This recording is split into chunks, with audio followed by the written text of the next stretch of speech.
Você já assistiu o seriado Vikings ou tem vontade de assistir? Aquele seriado da History Channel que foi comprado pela Netflix?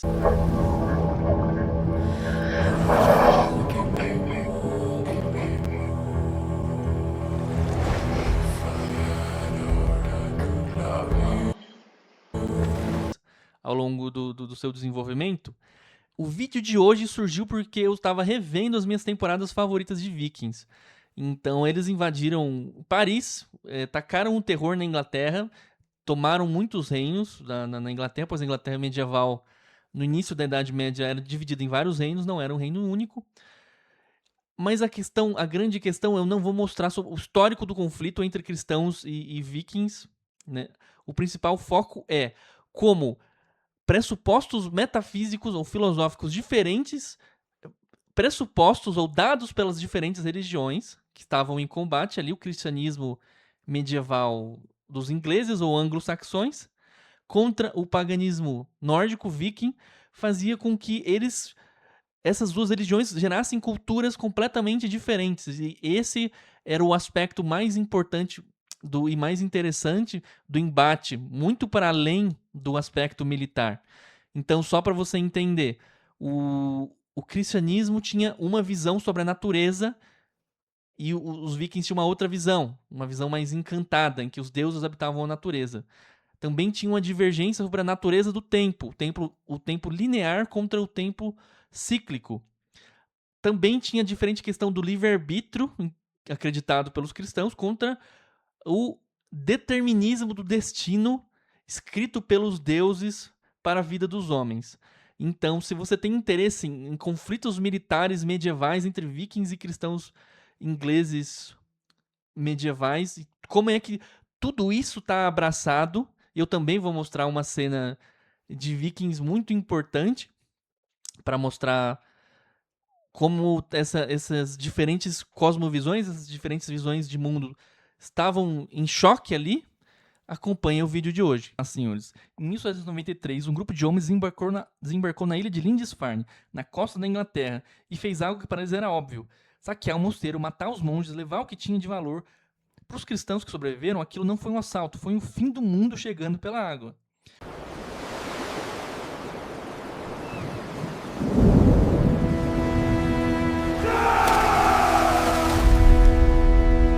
Os dois lados estavam vendo a mesma cena, entendendo coisas completamente diferentes. Por quê? Porque guerra entre vikings e cristãos nunca foi só sobre terra, ouro ou poder. Foi uma guerra entre dois jeitos inteiros de entender o que é a realidade. E hoje eu quero te mostrar como essa fratura metafísica entre paganismo viking nórdico e cristianismo medieval moldou leis, costumes e até apareceu numa cena de prisão entre um bispo e um príncipe viking que, sem dizer o nome, está discutindo um dos maiores debates da filosofia ocidental. É uma cena específica de vikings que eu vou mostrar depois para vocês no vídeo. Então, só para lembrar, quais eram as diferenças acarretadas aí pelas duas religiões. Então, elas tinham visões filosóficas diferentes sobre o que é a natureza, se ela é viva ou morta, sagrada ou profana. Quem você é, um agente livre com livre-arbítrio ou você é determinado pelo destino? O que é o tempo linear rumo ao juízo final, ao apocalipse, ou cíclico rumo ao Ragnarok, o fim dos deuses? E, fundamentalmente, onde Deus ou os deuses estão em relação a tudo isso. Então, só para mostrar para vocês o primeiro modelo que eu vou mostrar, o modelo mais simples. A gente tem os agnósticos que não sabem se tem dúvida se Deus existe ou não, os ateus que obviamente admitem a existência do universo, mas acham que não existe Deus. Os pagãos aí seriam panteístas, os pagãos nórdicos, ou até panenteístas, mas teoricamente são panteístas que veem uma relação de equivalência, né? Deus é igual ao universo, os deuses são o universo, estão no mesmo universo que os homens, são a natureza, a personificação da natureza, estão no mesmo universo físico. A visão cristã seria teísta, tá? Aqui está sendo chamado de dualismo, mas teísta em que Deus cria o universo, criador e criatura são radicalmente diferentes, mas Deus age na história, se comunicando com as pessoas, fazendo milagres, guiando também a história das pessoas. É diferente do deísmo, em que Deus criou o universo funciona sozinho e Deus simplesmente não intervém. Alguns Filósofos iluministas tinham uma visão deísta, mas não tem nada a ver com o cristianismo clássico, ortodoxo, né? Então vamos para a parte do contexto histórico, para a parte jurídica também. Então a Inglaterra medieval ela era dividida em vários reinos, na primeira parte da Idade Média, e os vikings vieram e dominaram toda essa parte em vermelho aqui, tá? Então, em 865 depois de Cristo, o grande exército pagão, comandado pelos filhos de Ragnar, Ivar o desossado, Ivar the Boneless, entre eles, invadiu e ocupou parte da Inglaterra anglo-saxã. Em 878, depois de Eddington, Alfredo de Wessex fecha o tratado de Wedmore com Guthrum e divide o mapa. O Wessex sob lei cristã e o Danelaw, a lei dos dinamarqueses sobre o costume nórdico. Então, parte em vermelho aí do mapa da Inglaterra era a Danelaw, a lei dos vikings, e o resto era a lei normal, a lei cristã dos ingleses ali, anglo-saxões. Mas agora vamos entrar em mais detalhes para ver algumas diferenças jurídicas aí. Vamos ver partes boas e partes ruins, digamos assim, tanto das leis dos cristãos quanto das leis dos vikings. Então, primeira parte da condenação, vamos para umas partes ruins. No cristianismo inglês, né, anglo-saxão medieval, se você era acusado e não havia provas suficientes, a igreja te submetia ao ordalho, o julgamento de Deus. Você agarrava uma barra de ferro em brasa com a mão nua. 3 dias depois, um padre examinava o ferimento. Cicatrizou limpo? Deus te absolveu. Infeccionou? Deus confirmou sua culpa e aí podia vir a forca até. Então, no mundo viking, o equivalente era o Holmgang, duelo formal até a morte, né? Onde quem ganhava estava certo porque os deuses favoreciam o vencedor. Recusar o duelo te declarava um sem honra. E para crimes graves havia algo pior que a morte. O banimento total. Você virava morto social. Podiam te matar na rua sem nenhuma consequência para quem fizesse isso. Então ainda mais pesado, né? Mas eu quero corrigir uma impressão injusta que esse tipo de comparação costuma deixar. Os dois sistemas tinham um lado de proteção também, né? Não só um lado de punição.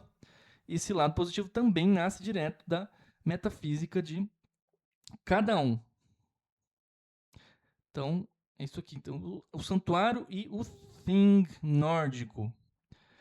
Então, no cristianismo medieval inglês, a igreja criou o que se chamava o santuário. Se você corresse para dentro de uma igreja, ninguém, nem a guarda do rei, podia te arrancar de lá para te prender.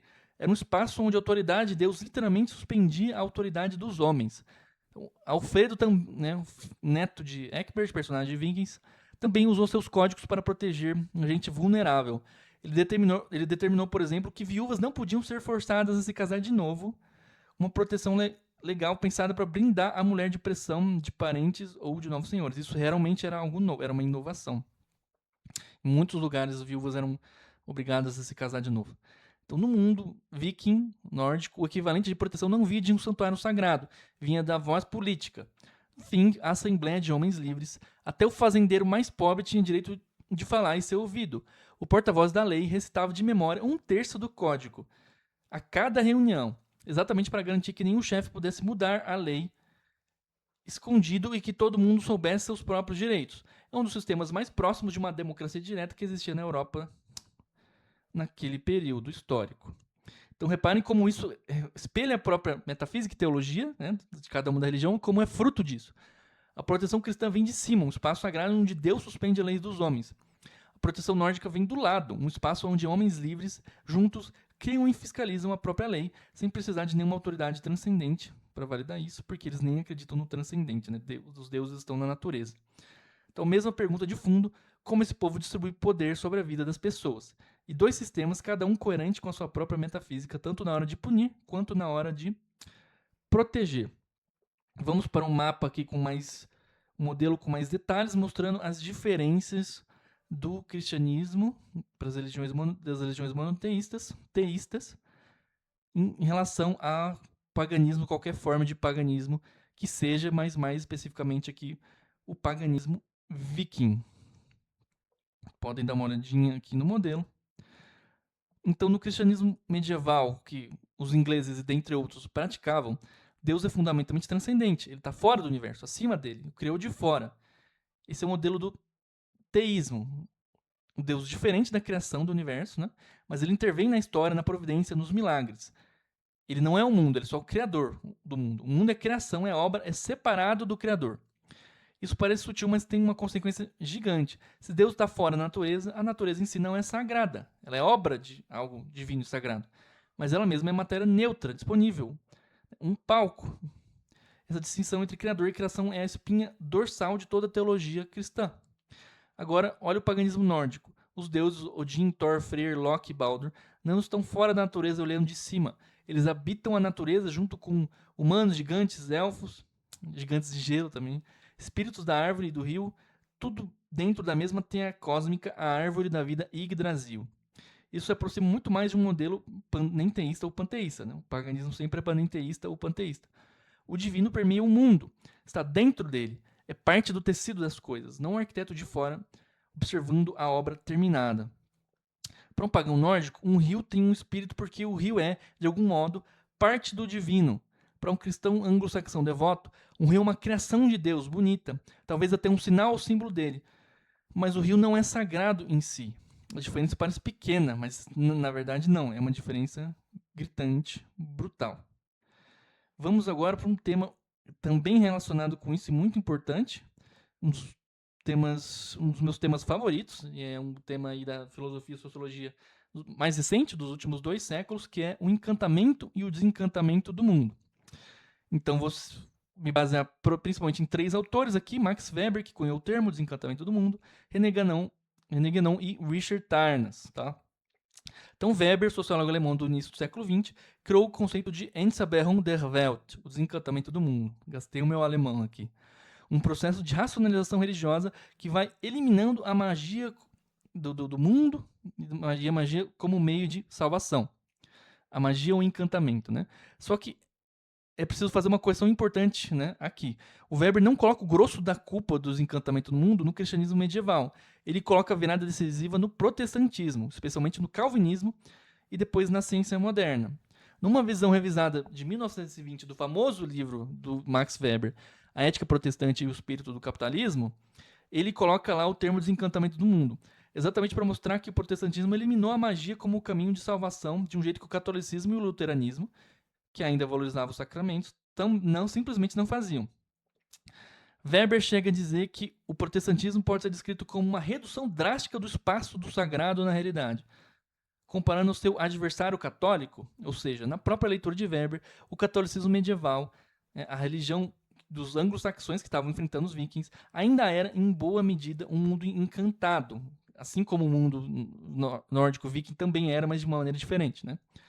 Cheio de sacramento, relíquia, milagre, santos, intercessão, magia ritual incorporada na própria liturgia. E aqui que entra René Guénon, no livro Os Símbolos da Ciência Sagrada. Guénon argumenta que o cristianismo medieval pré-protestante preservava uma cosmologia sagrada plena, onde ofício, geometria, construção e natureza ainda eram veículos de conhecimento espiritual, não um conhecimento neutro e técnico. A Catedral Gótica é o exemplo perfeito. Ela não era só engenharia, ela era cosmograma, um mapa do universo. Uma pedra, né, em pedra, onde luz, proporção e número eram linguagem do sagrado, não decoração. Para Guénon, esse tipo de saber, o que ele chama de ciência sagrada, transmitida por tradições de ofício, é exatamente o que o mundo moderno perde quando a técnica se separa do sentido espiritual. Então, os encantamentos de verdade, aquele que separa de vez a ciência de sentido, magia de salvação, Weber localiza séculos depois, no protestantismo e na ciência moderna, e não no cristianismo medieval, que era onde se situa aí o Vikings. Mas qual que é a diferença entre o cristianismo medieval e o paganismo nórdico? Se os dois eram encantados, a questão não é tem magia ou não tem magia, é onde mora o sagrado. No catolicismo medieval, o sagrado é mediado, passa pela igreja, pelo sacramento, por um Deus transcendente que autoriza a magia de cima para baixo, através de uma hierarquia. No paganismo nórdico viking, o sagrado é imediato, está direto no rio, na árvore, o destino tecido pelas nornas, sem precisar de instituição mediadora. Aí o Richard Tarnas, o último autor, ele vai discordar um pouquinho do Weber. No livro dele, A Epopeia do Pensamento Ocidental, ele tenta enxergar esse processo numa escala mais longa. Ele escreve como, com a ascensão das grandes religiões monoteístas, judaísmo, cristianismo e islamismo, Deus se torna progressivamente transcendente e o cosmos caminha para se tornar um objeto desacralizado, que deixa de estar imbuído de divindade e sentido. A humanidade passa a ver o mundo como uma realidade objetiva, que pode ser estudada pela ciência e manipulada pela tecnologia. E o sujeito humano, em contrapartida, se torna empoderado, libertado e autônomo. O bispo Hammond, que a gente logo mais vai ver a cena do debate, não é um representante do mundo encantado contra o mundo encantado dos vikings de Ivar. É um representante de um tipo diferente de encantamento, mediado, hierárquico, centrado numa única autoridade transcendente. Contra um encantamento disperso e imanente do paganismo viking nórdico. A grande virada que vai mesmo esvaziar o mundo da magia ainda vai demorar 600 anos, ou quase 700 anos depois, que é quando viria a reforma protestante. O grande aí, primeiro golpe em direção ao desencantamento total da mundo, da realidade, da matéria que nós vivemos hoje. Então é exatamente essa fratura que a série Vikings dramatiza de um jeito brilhante numa cena entre o bispo Hammond, o grande bispo guerreiro, e Ivar, lembrando que são personagens históricos, aí tem registros de ambos. Na verdade, são até duas cenas, dois debates. Um debate, o bispo Hammond ainda estava aprisionado, no outro ele já estava jogando xadrez com Ivar. Think of a strategy. You would trust me to do that, even though I don't care which side wins. But you want to win. I see that. And I want to be around people who want to win. What they do afterwards, who cares? The fact is, I will only fight for you because I am certain, as certain as I can be, that God wishes me to do so. That I am part of some plan, which I cannot comprehend. Then you believe like us, that you are fated, huh? No. I still believe I have free will. I choose to fight for you.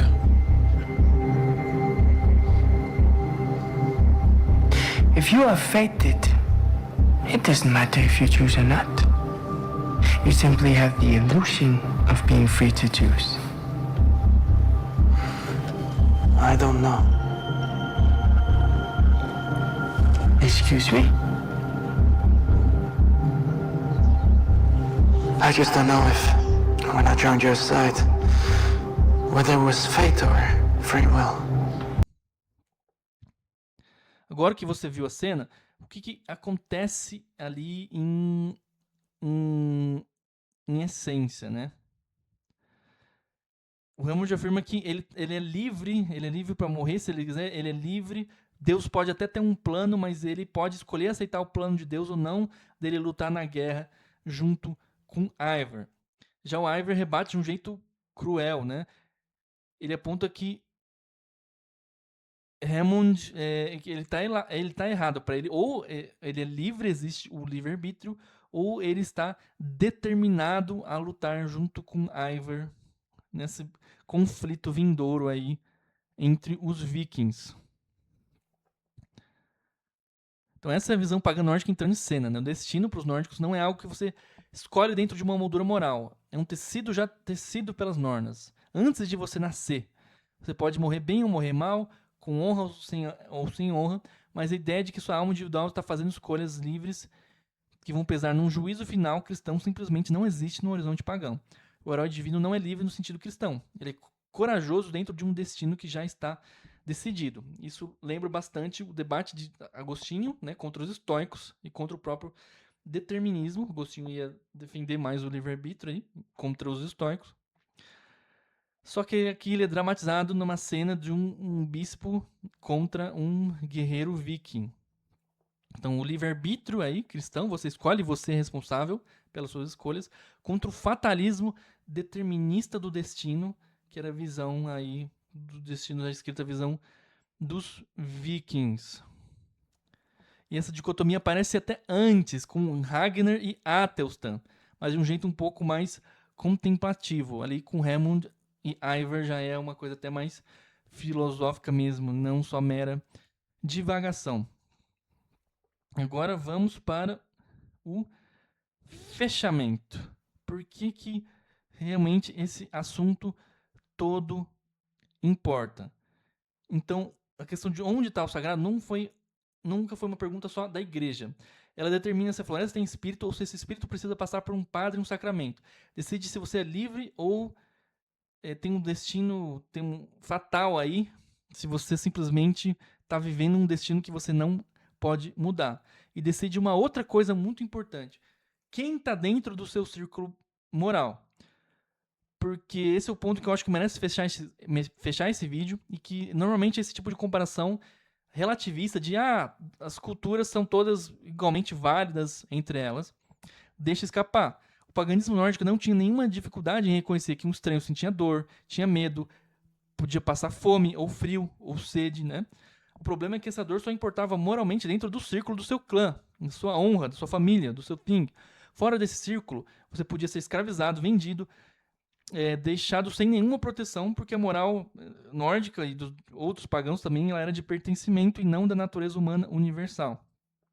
O cristianismo trouxe para essa mesma Inglaterra, dos ingleses que lutavam contra os vikings, como para os outros que adotaram o cristianismo, algo que hoje parece óbvio, mas que naquele momento não era óbvio, que todo ser humano, escravo, mulher, estrangeiro, inimigo, tem valor igual, porque é feito à imagem de Deus. Não é o seu clã que te dá a dignidade, é uma autoridade que está acima de qualquer clã, que vale para qualquer um, em qualquer lugar. Exatamente o que dá ao santuário eclesiástico seu poder. A proteção não dependia de você pertencer à família certa, de uma classe certa, ou de dinheiro, ou de certas qualidades de guerreiro. Dependia só de você ser uma alma diante de Deus, isso bastava.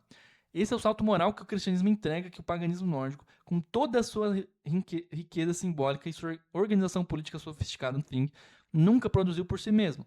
Uma lei moral universal, que não depende de honra, clã ou força de braço para te incluir. É esse princípio, direitos que não se baseiam em quem é seu parente, mas em quem você é como ser humano, que séculos depois sustenta a abolição da escravidão, a ideia da dignidade igual diante da lei e praticamente tudo o que hoje chamamos de direitos humanos. Historiadores como Tom Holland mostram isso com detalhe. A ideia de que o fraco e o poderoso têm o mesmo valor moral não nasceu do iluminismo, nasceu séculos antes, dentro do cristianismo. Sendo que não teria como ter, nenhum iluminista teria essa ideia sem antes ter havido o cristianismo. Então, o Danelaw, a lei dos vikings, foi o lugar onde essas duas visões de mundo precisavam conviver. Mas não foi um encontro entre iguais no plano moral. Foi um encontro entre uma cosmologia que media valor pelo pertencimento e uma que estava, ainda que lentamente, ensinando a Europa a medir o valor pela humanidade em si. Essa era a visão cristã. Se você gosta de vídeos desse jeito, de cruzamento entre história, filosofia e cultura pop, assista o meu penúltimo vídeo que eu falo sobre a história da origem do número 13, porque muitas pessoas acham que ele é um número de azar. Eu cito ali Jason, os Templários, nossa, muita coisa junto tem relação com o número 13. E se você gostou desse vídeo, curta, comente, se inscreva, deixe seu comentário, ative o sininho. E esse vídeo aqui está muito bom, merece até salvamento. Então, se você gosta desse tipo de assunto, crie uma playlist de história medieval ou de vikings aí para salvar. Se já tiver uma playlist, né, já pode salvar. E manda para o seu amigo, colega ou familiar que tem interesse também nesse tipo de assunto. E até mais!